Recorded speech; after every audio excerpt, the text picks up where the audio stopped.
Bonjour les amis. Alors, petite balade un peu plus tardive que d'habitude. Mais ça n'empêche pas les gens de s'amuser, hein. On voit le ski nautique. J'espère dans le coin de mon écran. Ah, j'ai toujours du mal à savoir dans quel sens je dois tourner. Ah voilà. Et la petite Luna qui est à mes... et qui vous salue. Et oui, mais pas trop près de mes pieds quand même, cocotte. Voilà. Donc, je regardais justement une maman avec son bébé sur le banc là en face, de l'autre côté sur l'autre rive de l'étang. De l'étang. Excusez-moi, je suis vraiment extrêmement fatiguée. J'ai hier été vider une partie de la maison de ma maman et c'est absolument inimaginable l'état. Enfin, quand on vieillit et qu'on se rend compte qu'on n'a plus la force d'entretenir sa maison ou d'éliminer ses déchets ou ce qui est normal, hein, vraiment de faire le tri, eh bien, ne pensez pas que vous protégez vos enfants en ne leur disant pas que ça va pas, parce que honnêtement là j'ai beaucoup souffert et j'étais avec des amis qui ont dû sortir de la maison tellement les poils de chat collaient, parce qu'il fait chaud en plus, donc collaient à la sueur et rendaient le travail horrible parce qu'il y avait des démangeaisons, des éternuements. J'ai trouvé un nid de souris, j'ai trouvé des matelas imprégnés de pipi de chat, et donc, excusez-moi si j'ai les idées un peu embrouillées aujourd'hui. Voilà, et c'est pour ça que je me promène plus tard. Je regardais cette maman qui est avec son bébé dans un maxi-cosy. Déjà, le maxi-cosy, c'est pas pour la promenade, c'est pour la sécurité routière. Donc, s'il vous plaît, les parents, n'oubliez pas qu'un enfant a besoin d'une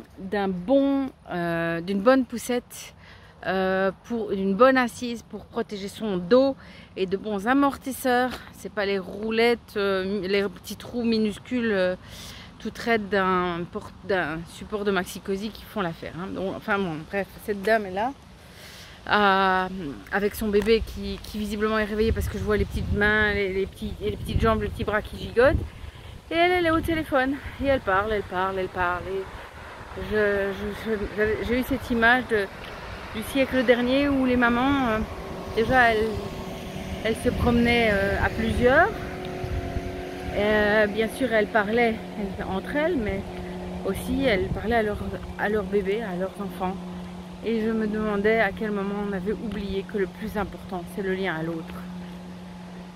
Le vrai, celui qui est essentiel pour la croissance notamment des enfants. C'est petit et livré à lui-même là, et cette mère elle est pas là quoi. Enfin bon, c'est pas de ça que je voulais vous parler, mais c'est la première chose que j'ai vue et je me suis dit mon Dieu, à quel moment on en est arrivé là quoi, et quand est-ce que ça va changer. J'ai bien peur que nos enfants ils seront, on leur donnera une nounou robotisée et ils seront peut-être bien contents parce qu'au moins le robot s'occupera d'eux quoi. Non mais au secours. Bon, Luna comme d'hab.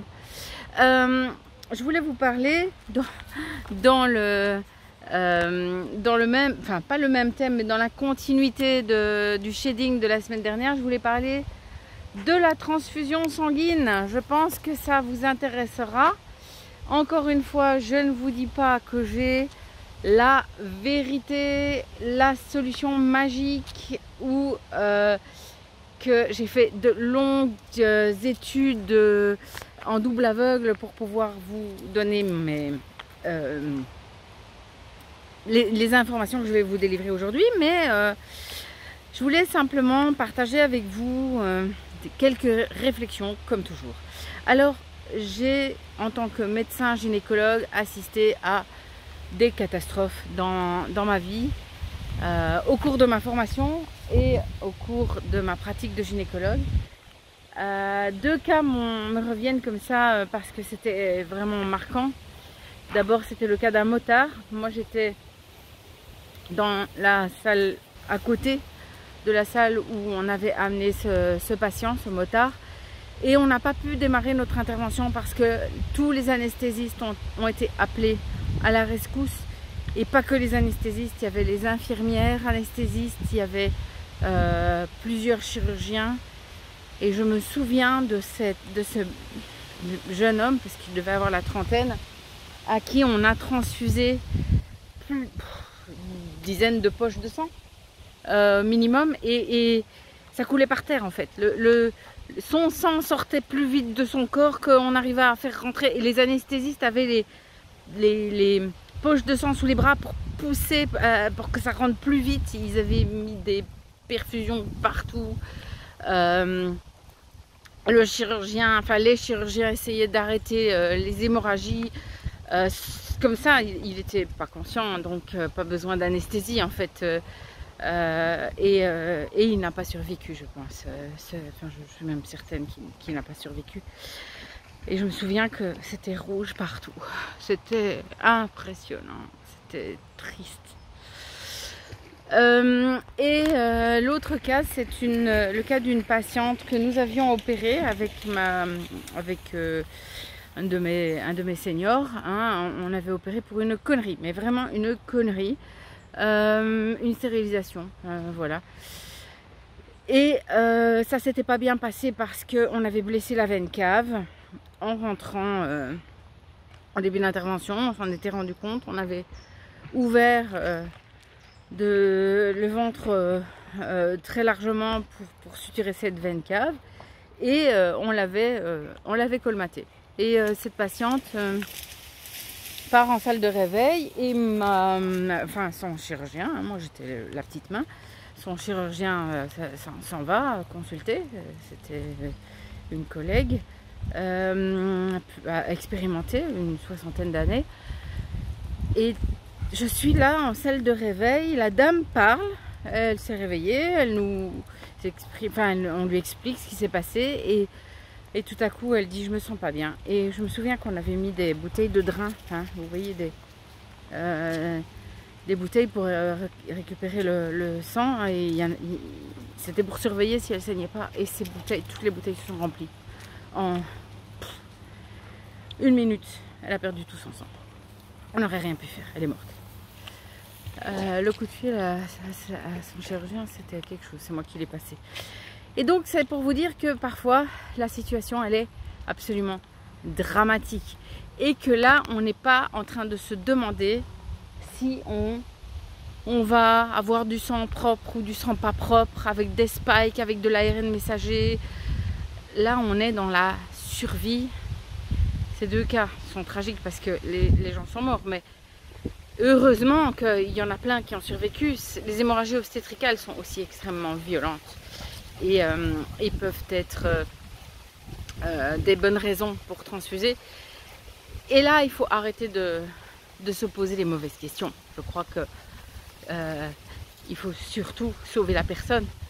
Et ensuite, se réfléchir à ce qu'on peut faire pour éventuellement se nettoyer si on a peut-être, hypothétiquement, reçu du sang entre guillemets contaminé. On ne parle pas de HIV ici, mais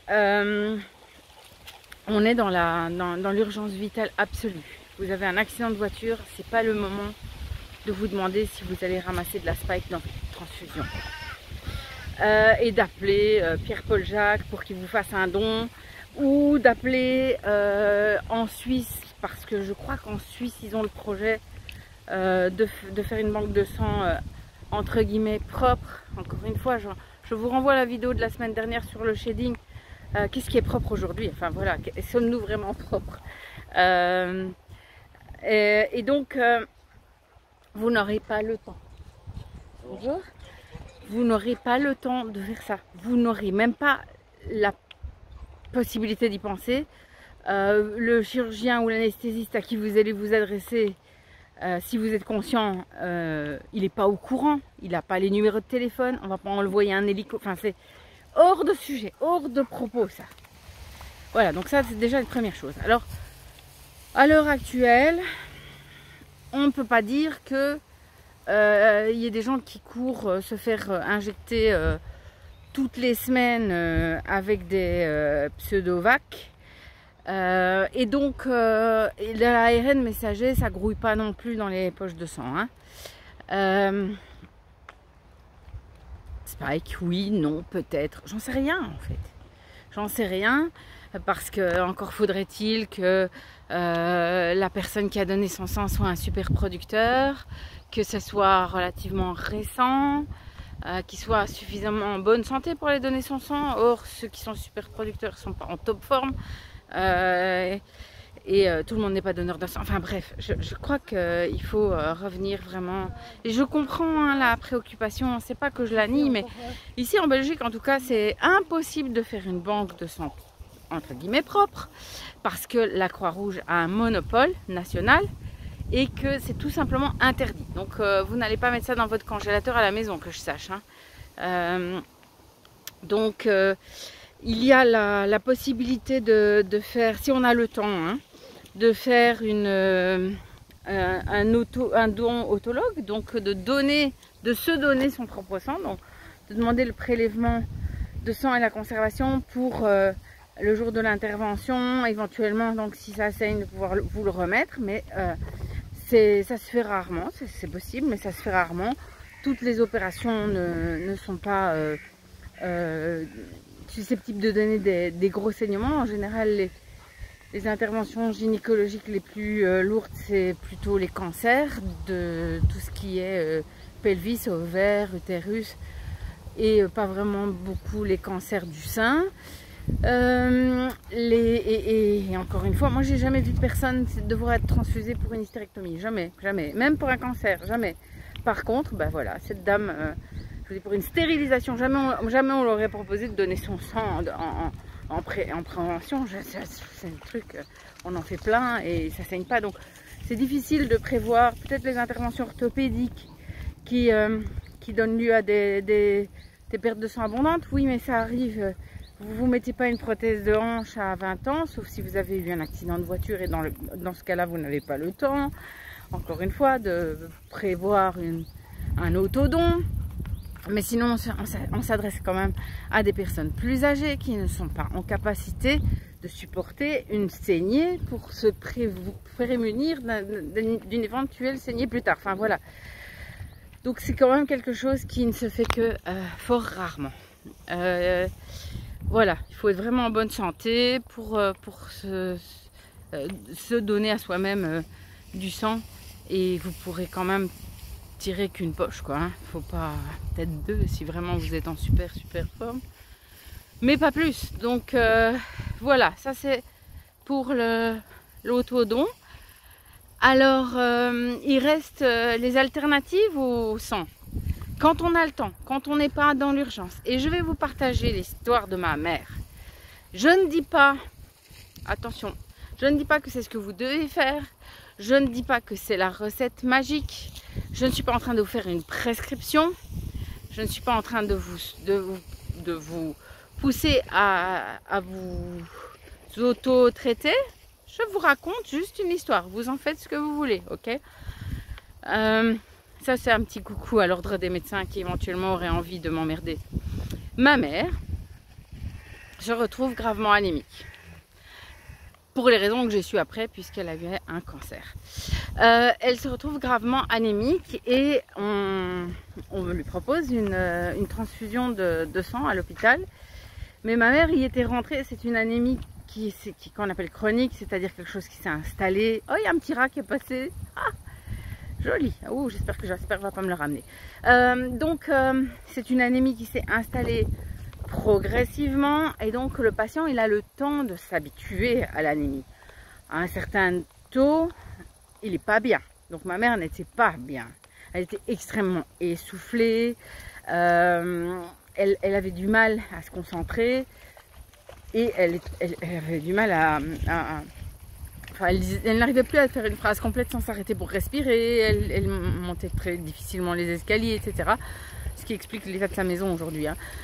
Mais comme elle avait des problèmes cardiaques et qu'elle faisait de l'asthme, je ne savais pas du tout quel était le problème initial. Et je l'avais fait hospitaliser pour un bilan d'une journée pour voir si c'était le cœur ou les poumons. Finalement, bah, c'était l'anémie, je m'y attendais pas. À ce moment-là, la gériatre, qui a été très bienveillante, nous propose donc une hospitalisation pour une transfusion. Elle voulait y remettre 2 poches, une le soir même et une le lendemain. Et là, bah, évidemment, bah, comme vous, hein, je pense au risque. Et je le mesure. Ma mère n'est pas en train de mourir. Elle est pas en top forme, mais elle tient comme ça depuis des semaines. C'est descendu, comme je vous disais, progressivement. Et donc, j'ai le temps de me retourner. Je ne suis pas obligée de la faire transfuser directement. Et donc, je discute avec ma maman parce que j'ai toujours tenu pour extrêmement important que ce soit elle qui décide. Je discute avec elle et elle me dit qu'elle préfère suivre mon avis et ne pas se faire transfuser. Et je téléphone le lendemain à une amie qui est infirmière et j'ai la chance qu'elle puisse le faire. Elle fait de l'ozonothérapie, de la vitaminothérapie en IV. Et donc on arrive, elle nous prend tout de suite. Le lendemain, elle nous prend. Et elle va mettre une perfusion à ma maman avec de la vitamine C, je crois que c'était 25 grammes, de l'ozone et du plasma de Quinton. Le plasma de Quinton, pour ceux qui ne savent pas, c'est le plasma marin et qui se base sur la théorie du docteur Quinton. Je crois que c'était au 19e siècle, mais il faudrait que je voulais vérifier, puis j'ai oublié. Vous voyez, j'ai oublié de vérifier l'histoire.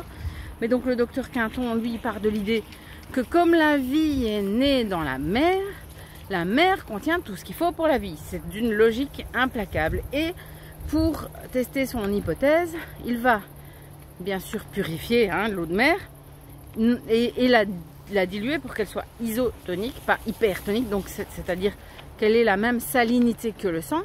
Et puis ce qu'il va faire, c'est qu'il va perfuser un chien, il va le vider de son sang et il va remplacer le sang de ce chien par le plasma marin dilué. Et ce chien, contre toute attente, parce qu'il n'avait plus de sang, donc les éléments figurés du sang, c'est les globules rouges, les globules blancs, les plaquettes, les macrophages, etc. Et il n'y avait plus rien de tout ça. Donc on peut se dire, mais c'est fini, quoi. L'oxygène ne peut pas circuler dans le sang sans globules rouges. Le chien va mourir. Eh bien, le premier jour, le chien, il est vraiment à plat. Le lendemain, il se relève, il mange un peu.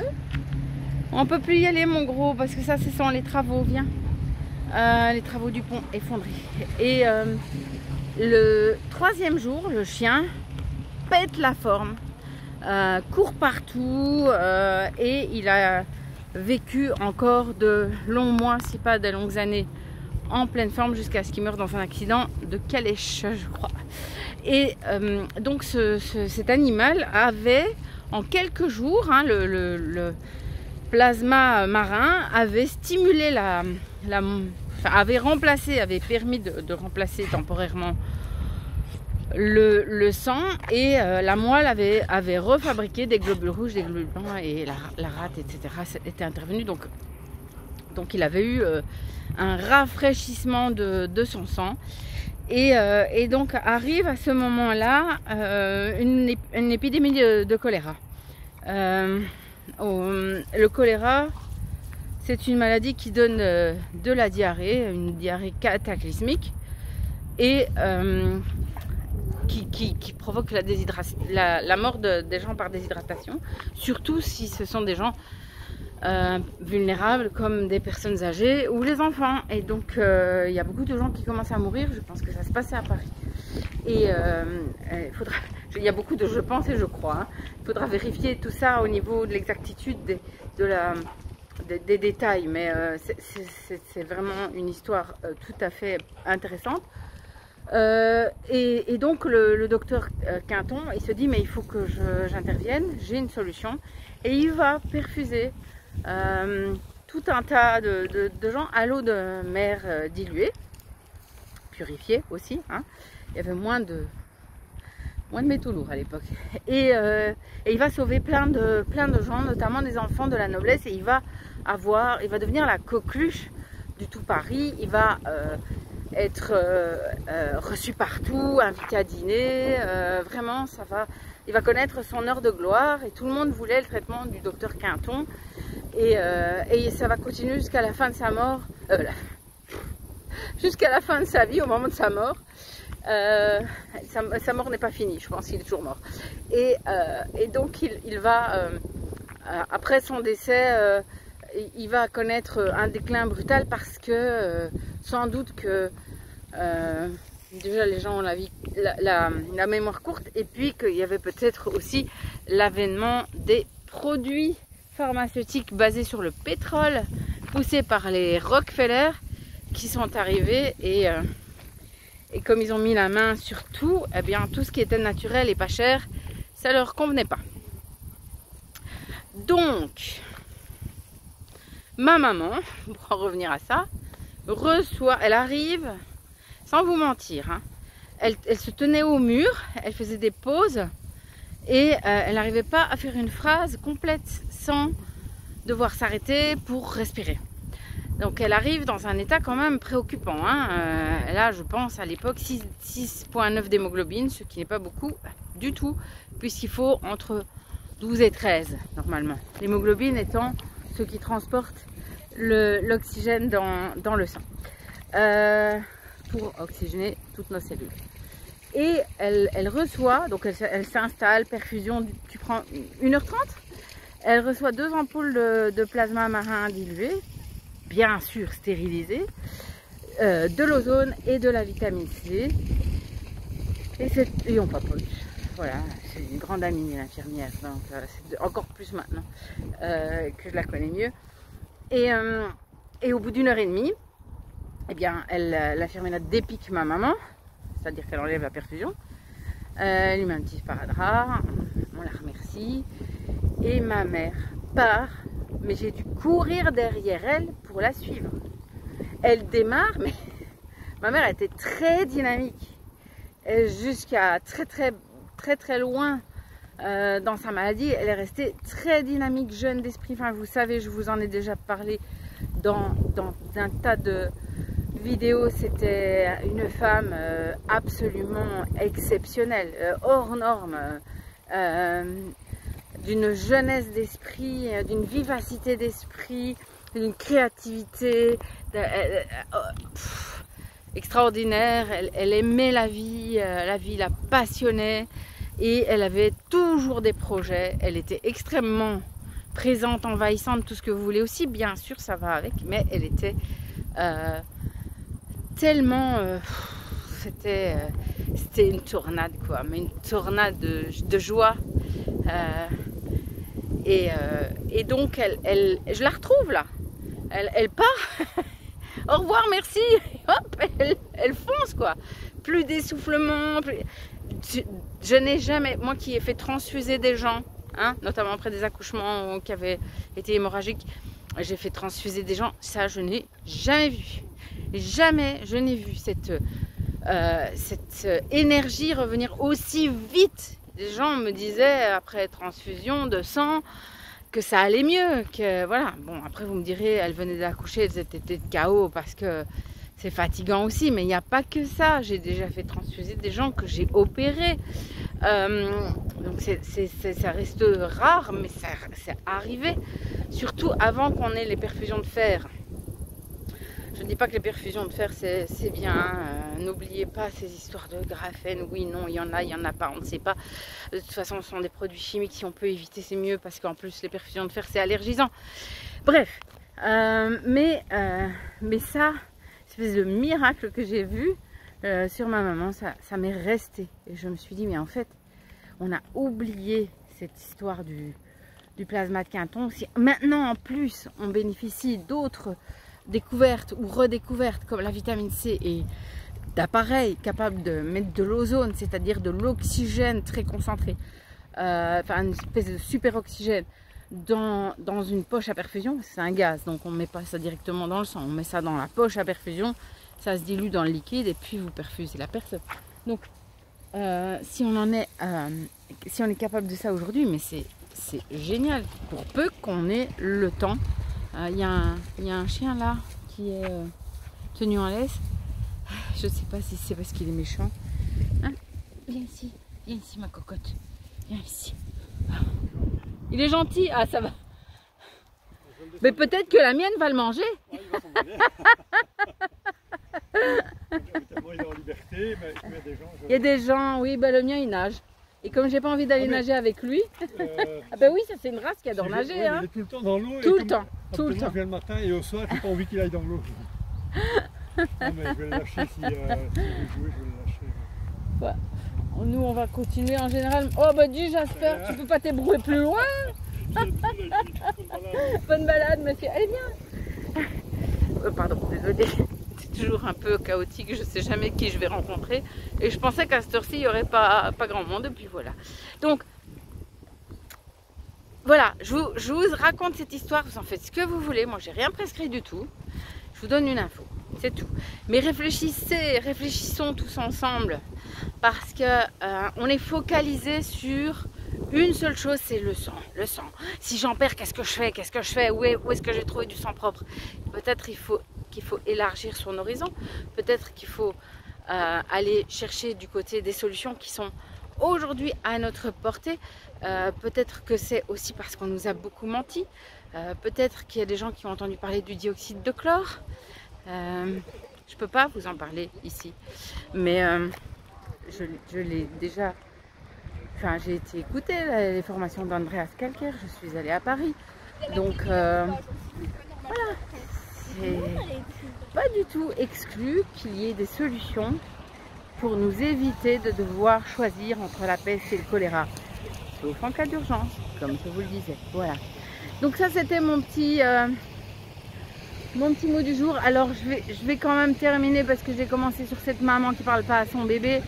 Là, je suis en train de croiser des familles entières qui se baladent, des gens qui promènent leurs chiens et qui leur parlent, des amis qui font du hors-bord, enfin qui font en mode balade. Hein.